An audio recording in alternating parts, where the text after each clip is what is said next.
Olá a todos, sejam bem-vindos a mais um vídeo aqui do Fugir da Matrix, nessa escola bíblica dominical, sobre a imortalidade da alma. O assunto de hoje é basicamente sobre a alma, Nefesh. Então, vamos ver sobre Nefesh aqui no estudo de hoje. Se você não é inscrito, já inscreva-se no canal. Se gostar, deixe seu like, compartilhe este vídeo para que mais pessoas venham a aprender do assunto. Gênesis, capítulo 2, verso 7. E formou o Senhor Deus o homem do pó da terra e soprou em seus narizes o fôlego da vida, e o homem foi feito alma vivente. Então, e aparece a palavra nefesh, lenefesh, como pode ver aí na versão transliterada do hebraico. Então, já deixar de cara a pergunta: você acredita no inferno de fogo eterno, queimando para sempre essas vidas ali que foram condenadas ao inferno? Ou você crê no aniquilacionismo, que é completamente diferente da imortalidade da alma? Bom, a doutrina do aniquilacionismo crê que quando você passa dessa vida, você morre, você é aniquilado, para depois vir a ressurreição e você voltar a ser uma alma vivente. Bom, vamos ver neste estudo um pouco sobre essa questão. A doutrina do aniquilacionismo, ela defende que após a morte a alma do ímpio não será punida eternamente no inferno literal, mas ao invés disso, simplesmente deixará de existir. Então é um termo de forma que a condenação eterna, ela não acontece da maneira como muita gente pensa, né? Como a maioria pensa, talvez, que seria então de um inferno literal, um lago de fogo literal queimando eternamente, como diz na palavra. Fundamentam muito neste versículo de Mateus, Mateus capítulo 10, versículo 28. E não temais os que matam o corpo e não podem matar a alma. Temei antes aquele que pode fazer perecer no inferno, aqui no caso é o Hades, o Sheol, a alma, Nefesh, e o corpo. Então aqui nós temos um ponto muito forte para a doutrina do aniquilacionismo. Eles defendem em cima deste versículo e muitos outros versículos bíblicos que a alma ela perece. Então ela voltaria a existir, né? O indivíduo seria novamente alma vivente quando ressuscitasse. Então, os da primeira ressurreição, como sabemos, os justos, eles voltariam a viver, sendo que os condenados a um lago de fogo eterno estariam apenas separados eternamente do Pai, de Deus, mas voltariam a viver depois do milênio, conforme está escrito em Apocalipse. Então, como podemos entender este outro versículo, Mateus capítulo 25, verso 41? Então dirá também aos que estiverem à sua esquerda: apartai-vos de mim, malditos, para o fogo eterno, preparado para o diabo e seus anjos. Mas por que fogo eterno? Quando abrimos o texto de Apocalipse, capítulo 19, verso 20, assim lemos: E a besta foi presa, e com ela o falso profeta, que diante dela fizeram sinais, com que enganou os que receberam o sinal da besta, e adoraram a sua imagem. Estes dois foram lançados vivos no lago de fogo que arde com enxofre. Apocalipse 19, 20. Então, para entendermos isso, devemos comparar com o texto já lido, de Mateus capítulo 25, e também entendermos no texto em questão em Apocalipse sobre o próprio adversário, Satanás, ele se juntar aos seus anjos para serem atormentados para todo sempre. Devemos comparar com Daniel capítulo 7, versículo 11. Então eu estive olhando por causa da voz, das grandes palavras que o chifre proferia. Estive olhando até que o animal foi morto e o seu corpo desfeito e entregue para ser queimado pelo fogo. Até aqui, talvez, os mortalistas podem dizer: ele será queimado pelo fogo e deixará de existir. Mas devemos comparar também com outra passagem de Daniel. Daniel capítulo 12, versículo 2: E muitos dos que dormem no pó da terra ressuscitarão, uns para a vida eterna e outros para a vergonha e desprezo eterno. Bem, se o argumento dos aniquilacionistas, dos mortalistas, ou das vertentes mais antigas, que assim eram chamados de materialistas, é o seguinte, que com a ressurreição volta a ser alma vivente. E o que seria então esse desprezo eterno? O que seria essa vergonha eterna?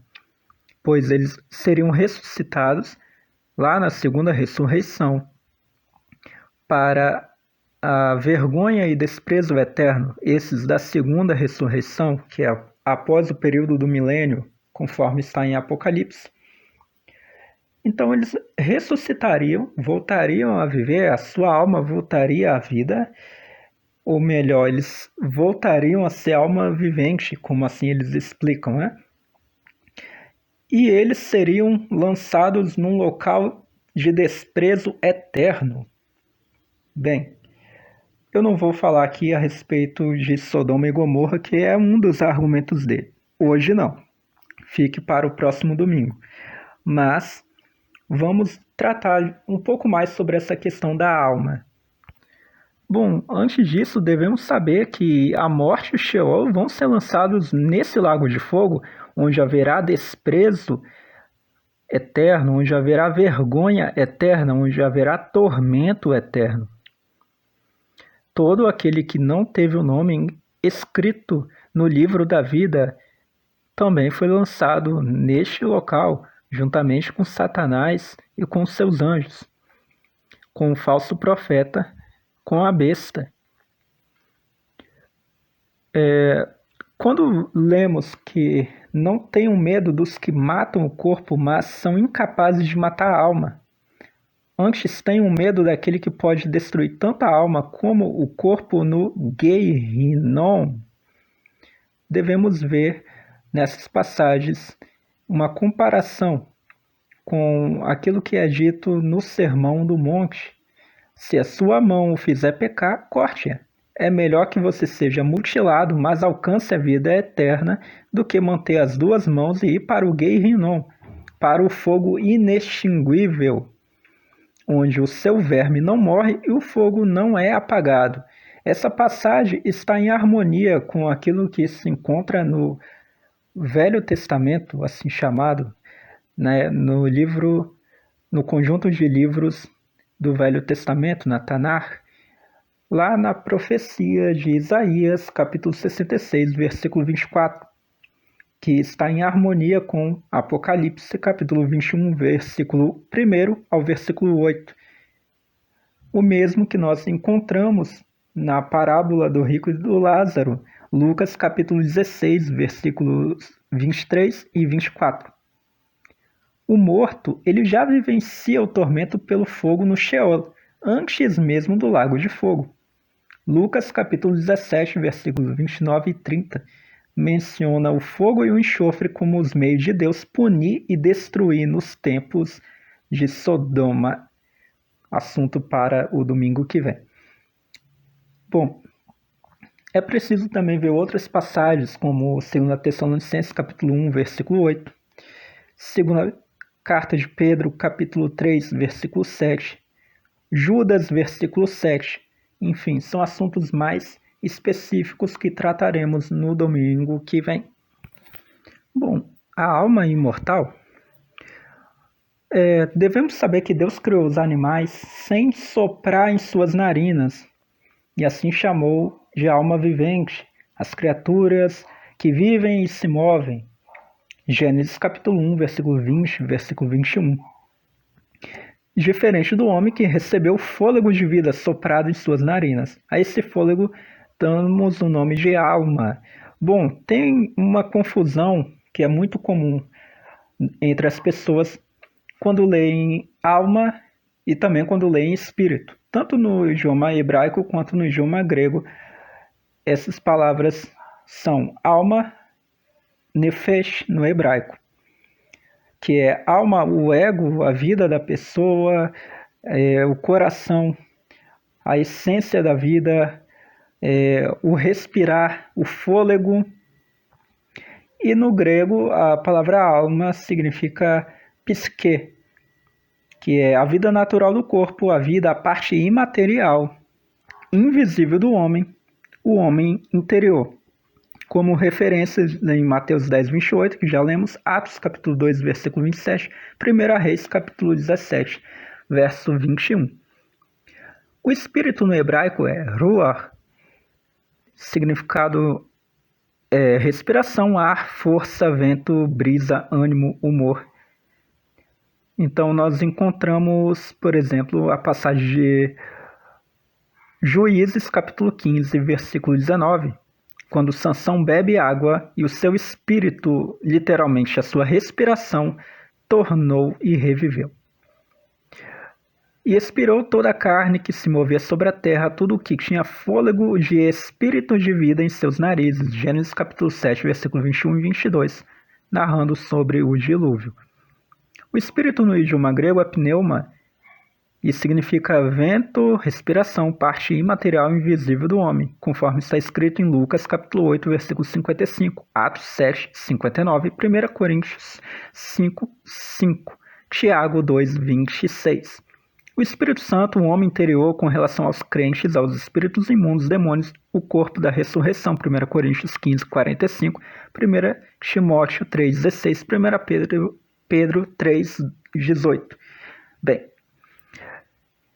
em Isaías 26, versículo 9, o profeta apresenta Nefesh e Ruach como sinônimos. Com minha alma te desejei de noite, e com o meu espírito que está dentro de mim madrugarei a buscar-te.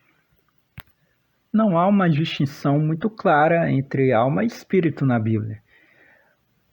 Maria orou assim: a minha alma engrandece ao Senhor, e o meu espírito se alegra em Deus, meu Salvador. Lucas, capítulo 1, versículos 46 e 47. Quando Jesus estava no Getsemane, ele orou: a minha alma está profundamente triste, numa tristeza mortal. Mateus, capítulo 26, versículo 38. E na cruz, o Senhor Jesus bradou: Pai, nas tuas mãos entrego o meu espírito. Lucas capítulo 23, versículo 46. Bom, é importante analisar também a passagem de Eclesiastes capítulo 12, versículo 7. E o pó volte à terra como era, e o espírito volte a Deus que o deu. O espírito, pneuma, não desce à sepultura. Ele é parte inerente ao homem, mas não é do corpo sem vida. Na morte, há uma separação.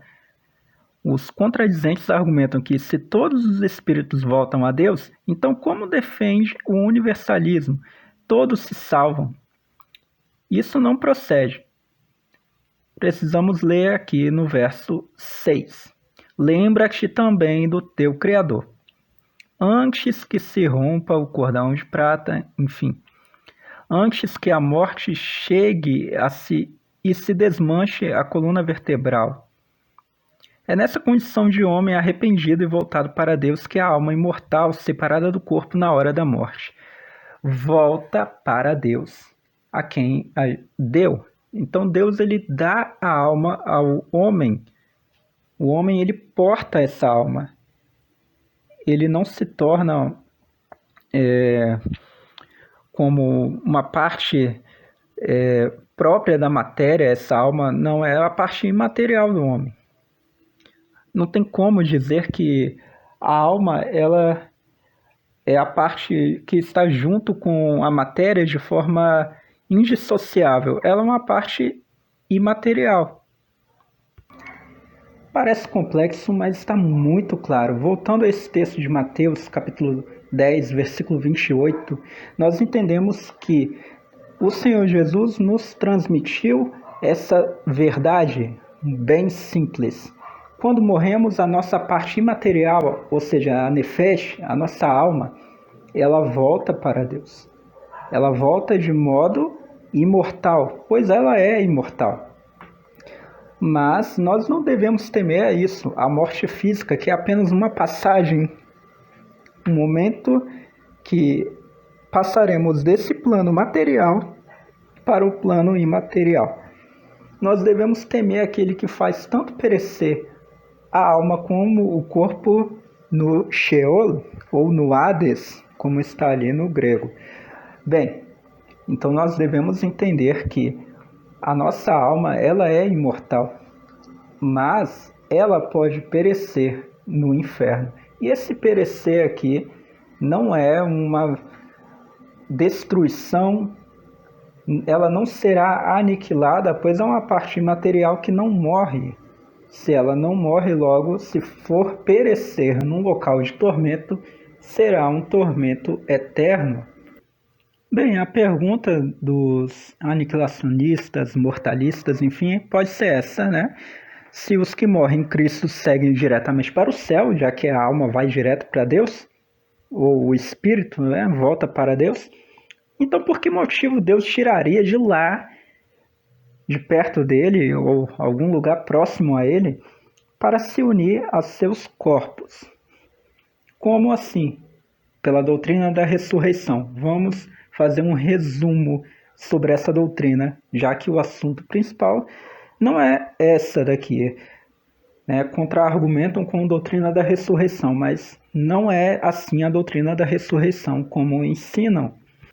Então poderíamos perguntar, respondendo com também uma pergunta, por que Deus tiraria os ímpios de suas sepulturas para em seguida aniquilá-los? Então, se eles já não estão mortos, se a ressurreição do corpo é uns para a vida eterna, ou seja, a comunhão com Deus, e outros para a separação eterna de Deus, como então poderia voltar a ser alma vivente? É esse estado original, conforme lemos Gênesis 2, versículo 7. Já os salvos estariam num estado de glorificação. Como lemos Daniel, capítulo 12, versículo 2, muitos dos que dormem no pó ressuscitarão, uns para a vida eterna e outros para a vergonha e desprezo eterno. Enfim.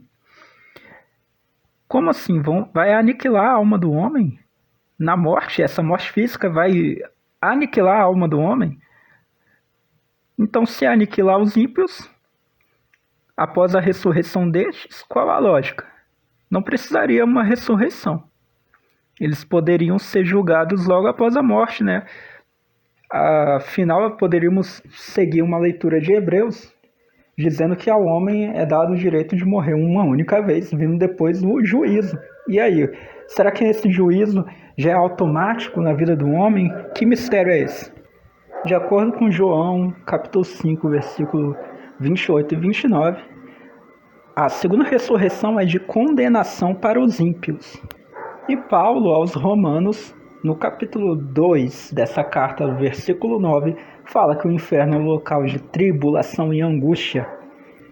Nos capítulos 12 e no capítulo 25, capítulos 12 e 25 de Mateus, nós encontramos algo mais lógico, a questão física, dando ideia de um local de tormento físico, algo literal. Nós encontramos o choro e ranger de dentes. O que seria choro e ranger de dentes de modo simbólico, figurado? Eu gostaria de saber. Isso daqui está muito literal. Devemos entender o que é destruir. Será que é aniquilar? Agora, para encerrar este vídeo, peço desculpa, o problema no áudio, problema na minha dicção. Eu tenho as minhas limitações. Mas enfim, agora vamos chegar à parte final. Está muito resumido, mas qualquer dúvida deixa aqui nos comentários, estarei à disposição para responder por meio de vídeos, enfim. Tirar dúvidas aqui é muito bem-vindo neste canal. Bem, então o que é perecer? O que é destruir? Aí no grego apolume. Na voz média do verbo é perecer e é usado sobre as coisas leia Mateus capítulo 5, versículos 29 e 30, Lucas capítulo 5, versículo 37, Atos capítulo 27, versículo 34. Também para pessoas, exemplo, Mateus capítulo 8, versículo 25, João capítulo 3, versículo 15 e 16, capítulo 10, versículo 28, 17, versículo 12, enfim. Se perder. E Romanos capítulo 2, versículo 12, 1 Coríntios 8, 11, 15, 18, 2 Pedro 3, 9, Judas, versículo 11. Então, no caso de 1 Coríntios 1, verso 18, porque a mensagem da cruz é loucura para os que estão perecendo, literalmente perecendo, onde a força perfeita do verbo implica a conclusão do processo.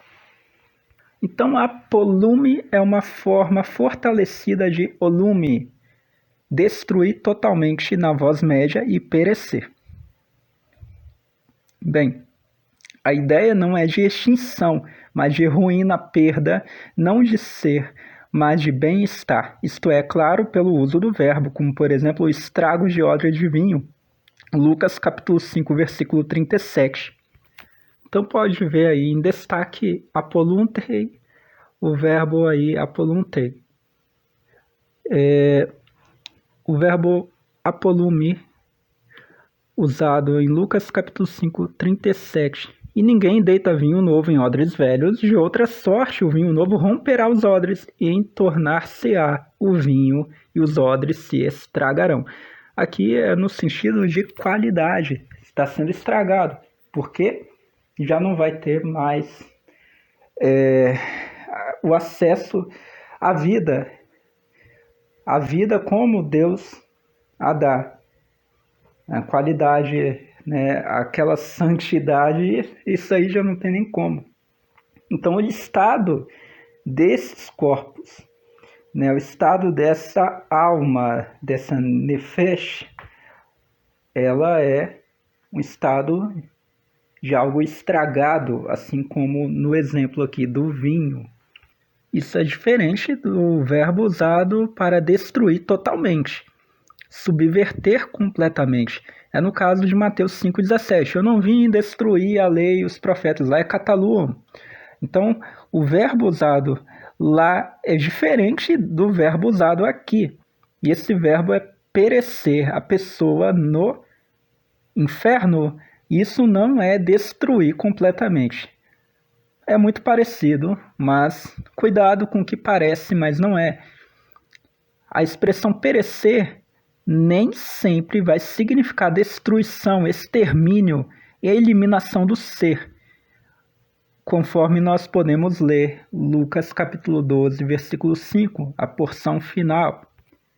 Mas eu vos mostrarei a quem deveis temer. Temei aquele que, depois de matar, tem poder para lançar no inferno. Sim, vos digo a esse temei. Repare nas expressões marcadas aí no idioma grego. Essa expressão embalei, de balou, significa uma punição eterna e não uma destruição. Não significa aniquilar a alma, mas significa dar a ela o pagamento eterno de uma punição. Bem, concluindo, então haverá uma tribulação e angústia para todo ser humano que pratica o mal, conforme vemos em Romanos capítulo 2, versículo 9. Também em Daniel capítulo 12, verso 2, para os ímpios será um desprezo eterno, uma vergonha eterna. Quanto a Apocalipse capítulo 14, versículo 11, diz que não haverá descanso, nem de dia nem de noite para os adoradores da besta. Também Apocalipse capítulo 20, versículo 10, a não ser que os que forem lançados no lago de fogo serão atormentados dia e noite para todo sempre. Jesus declara que os insensatos e hipócritas serão punidos severamente num lugar onde haverá choro e ranger de dentes, conforme diz Mateus, no capítulo 8, versículo 12, capítulo 24, versículo 51, capítulo 25, versículo 30. e também estarão amarrados em trevas para todo sempre. Mateus capítulo 22, versículo 13. Bem, o que nós podemos entender? Que um defunto não chora, ele não se angustia, ele não range os dentes, ele não passa por tribulação, ele não se atormenta, ele não sente vergonha e desprezo. Logo, não deve prevalecer a ideia de que os ímpios serão exterminados. Deus não ressuscitará os ímpios para exterminá-los em seguida, pois todas aquelas passagens falam desses momentos de ranger de dentes, choro, tribulação, tormenta, em algo que é eterno. Quer saber mais sobre o que é eterno?